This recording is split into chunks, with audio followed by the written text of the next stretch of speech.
Today we're going to discuss how to use a stripper. Again, don't let it be scary because it's really not all that hard, trust me, and I'm going to show you exactly how to do it. So I start with just any stripper really. I don't think one works better than the other. There are some safer ones to use and then there's some more serious. So that to me is really the difference.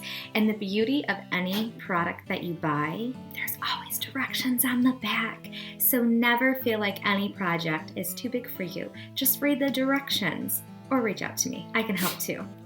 Today I'm using Quick Stripper. And what I liked about this one is it's a quick 15-minute do its thing, and then I can remove it because I love seeing what is under all of that grime. Sometimes it's a little bit more obvious before doing this, but sometimes you just don't know.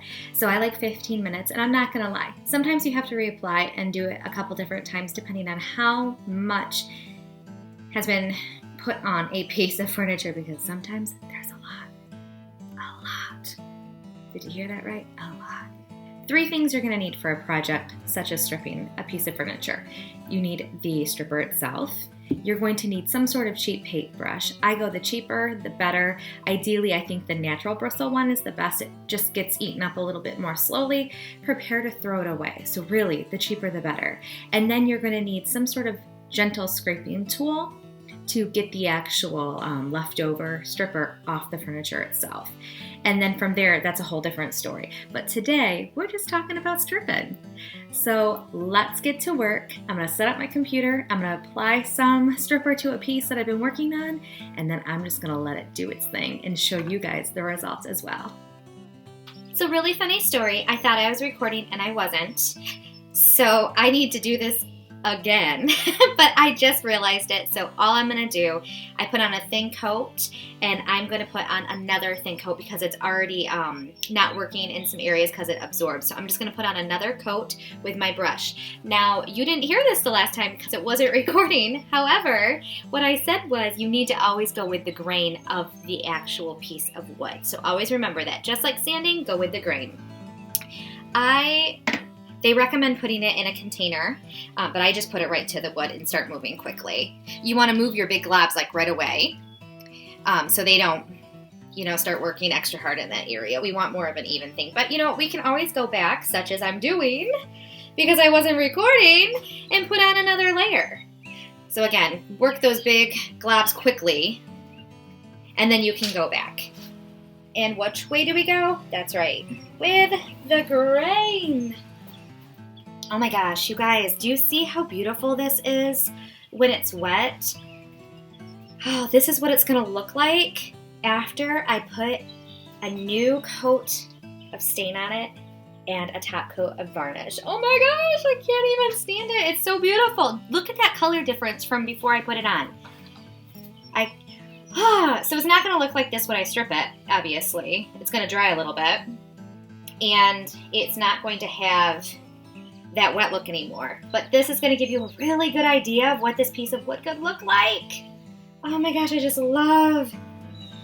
love wood products. I like painting things, but man, if I can bring a wood piece back to its original state by showcasing this beautiful look, that is what's in my heart. So this has to sit for 15 minutes. Clock is starting now. See you in 15.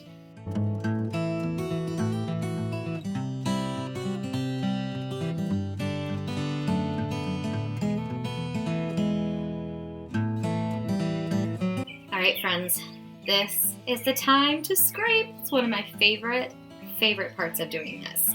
So again, go with the grain. That's always a good rule of thumb for just about everything you do. So here we go.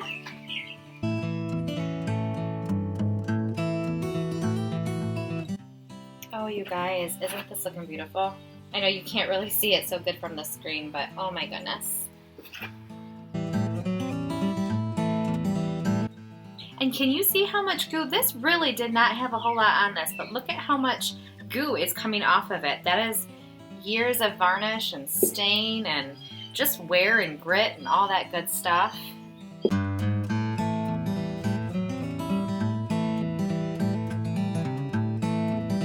So So I did the final scraping, cleaned her up real good, and then I took some mineral spirits and put it on a paper towel. There's better applications to use, but I just do paper towels because I'm not quite finished with this. But I want to get any of that old chemical residue off as much as I can. So basically, paint thinner on see how much it just kind of continues to take off stuff. Do some paint thinner, just wipe it off so at least there's no gunk left, so it doesn't continue to eat away and cause anything to be uneven. And here we have it. So I'm going to let this dry a little bit, and then I'm going to be able to see what I'm working with. I'm going to give it a couple days. It is really important to remember, when you're refinishing furniture, nothing is a quick project. Nothing. You have to allow the piece to do what it's going to do and be able to reveal itself, because you're not really going to know what you're working with unless you do that. I hope this video showed you how easy stripping a piece of furniture really is.